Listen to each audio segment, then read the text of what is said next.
আমার ঘুম থেকে উঠতে দেরি হলেও আজকে একদমই দেরি করিনি, আর উঠেই ছাদে চলে গেছি। চারপাশে কি সুন্দর হালকা কুয়াশা, খুব ভালো লাগছিল। আগের দিন রাতে মা ঘুমানোর আগে বলে রেখেছিল, কাল বড়ি দেয়া হবে, জলদি উঠে যাবি। বেশি দেরি হলে রোদটাও চলে যায়, আবার রান্নাবান্নার কাজ থাকে, তাই উঠতেই হতো।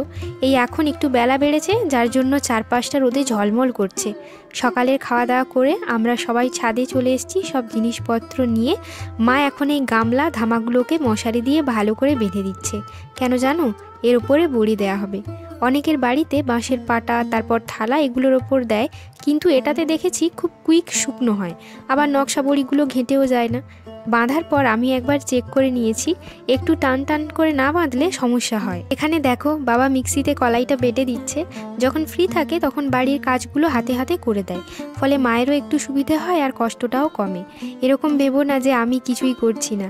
এই যে দেখো বড়ি দেয়া হবে তার যন্ত্র বানাচ্ছি। 10 টাকার যে কোলগেটগুলো হয় তার মুখটা কেটে নিয়েছি। এবার এটাকে ভালো করে ধুয়ে নেব। আর তেলের যে মোটা প্যাকেটগুলো হয় না, ওর একটা কোণে এই মুখটার মাপের থেকে একটু ছোট করে কেটে বসিয়ে দেব। তাহলে কি হবে, বড়ির যে ব্যাটারটা ওটা লিক করবে না। এই দেখো আমার কথা বলতে বলতে মা এখানে শুরু করে দিয়েছে। বেশ কিছুক্ষণ এইরকম হাতটা ঘুরিয়ে ঘুরিয়ে মাখলে ডালের হলুদ ভাবটা চলে যাবে আর সাদা হবে, তখন বোঝা যায় যে এটা রেডি হয়ে গেছে। আরও একটা ট্রিক আছে, জলের ওপর ফেললে ভেসে ওঠে। মা কী করে, যখন মাখে এর মধ্যে একটু করে কালো জিরে আর লবণ দিয়ে দেয়, আদাও বেটে দেয়, কিন্তু এবারে আর দেয়নি। আগে থালার ওপর পোস্ত, তারপর তিল, এগুলোর ওপর নকশা বড়ি দেওয়া হতো। ওগুলো আবার খুব একটা আমাদের খেতে ভালো লাগে না কারুরই, তাই আর দেয়া হয় না। এইবার আবার 1 কিলো ডাল ভেজানো হয়েছিল, যার জন্য 2টো গামলা, একটা ধামা ভর্তি হওয়ার পরেও অনেকটা অতিরিক্ত জায়গা বেঁচে গেছে, যার জন্য এই পাটাতে দিতে হলো। মোটামুটি এই বছরের মতো বড়ি দেওয়া হয়ে গেছে।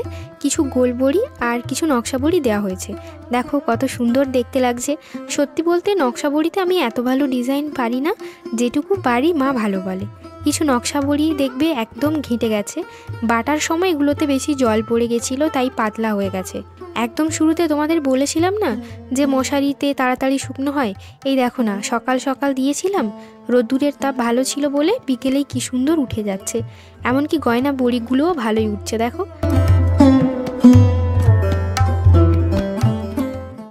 আবার দেখবে যেগুলো কাঁচা আছে সেগুলো উঠছেই না। যাই হোক, ভিডিওটা এখানেই শেষ করছি। সবাই ভালো থাকো, আবার দেখা হচ্ছে অন্য কোনো একটা ব্লগে। বাই।